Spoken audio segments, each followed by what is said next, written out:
റബ്ബറിന്റെ രാജ്യാന്തര വില ക്രമാതീതമായി ഉയർന്നതോടെ കയറ്റുമതി കൂട്ടാൻ നീക്കവുമായി റബ്ബർ ബോർഡ്. സാധ്യത പ്രയോജനപ്പെടുത്തുന്നത് ചർച്ച ചെയ്യാൻ റബ്ബർ കയറ്റുമതിക്കാരുടെയും കമ്പനികളുടെയും യോഗം ഈ മാസം 15-ന് ചേരും.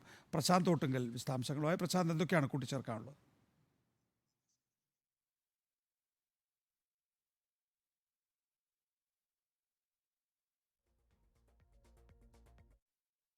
റബ്ബറിന്റെ രാജ്യാന്തര വില ക്രമാതീതമായി ഉയർന്നതോടെ കയറ്റുമതി കൂട്ടാൻ നീക്കവുമായി റബ്ബർ ബോർഡ്. സാധ്യത പ്രയോജനപ്പെടുത്തുന്നത് ചർച്ച ചെയ്യാൻ റബ്ബർ കയറ്റുമതിക്കാരുടെയും കമ്പനികളുടെയും യോഗം ഈ മാസം 15-ന് ചേരും. പ്രശാന്ത് ഓട്ടുങ്കൽ വിശദാംശങ്ങൾ നൽകും. പ്രശാന്ത്, എന്തൊക്കെയാണ് കൂട്ടിച്ചേർക്കാനുള്ളത്?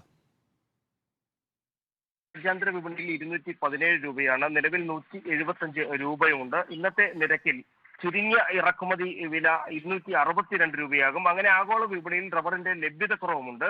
രാജ്യാന്തര വിലയും ആഭ്യന്തര വിലയും തമ്മിലുള്ള അന്തരം ക്രമാതീതമായി വർദ്ധിച്ചിരിക്കുന്ന സാഹചര്യത്തിൽ കർഷകരിൽ നിന്ന് റബ്ബർ സംഭരിച്ച് കയറ്റുമതി ചെയ്യണമെന്നാണ് പ്രധാനപ്പെട്ടുള്ള ആവശ്യം. ഈ സാഹചര്യങ്ങൾ ഉപയോഗപ്പെടുത്തിയാൽ ഇന്ത്യയിലെ റബ്ബർ കമ്പോള വില ഉയർത്തുന്നതിനും ഇത് വഴിയൊരുങ്ങും. പ്രത്യേകിച്ച് തെരഞ്ഞെടുപ്പ് പ്രചരണ രംഗത്തും റബ്ബർ പ്രധാനപ്പെട്ട ഒരു ചർച്ചാ വിഷയമാണ്. മാത്രമല്ല, ആഗോള വിപണിയിലെ വില കർഷകർക്ക് ലഭിക്കാതിരിക്കാൻ കേന്ദ്ര സർക്കാർ ബോധപൂർവമായി രാജ്യത്തിനകത്ത് വില ഇടിച്ചു താഴ്ത്തുകയാണെന്ന പ്രതിപക്ഷ ആരോപണവും നിൽക്കുന്നു.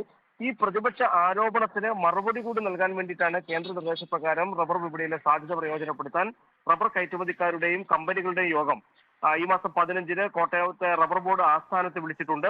നിലവിലെ സ്ഥിതിഗതികൾ വിലയിരുത്തുന്നതിനൊപ്പം തന്നെ ഷീറ്റ് റബ്ബറിന്റെ വിവിധ ഗ്രേഡുകൾ അടക്കമുള്ള റബ്ബറിന്റെ കയറ്റുമതി സാധ്യതകളും എന്തായാലും ഇതുമായി ബന്ധപ്പെട്ട് പരിശോധിക്കും.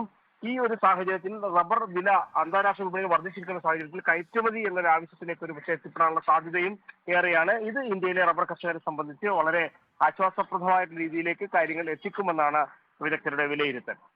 പ്രശാന്താണ് വിശദാംശങ്ങൾ നൽകിയത്.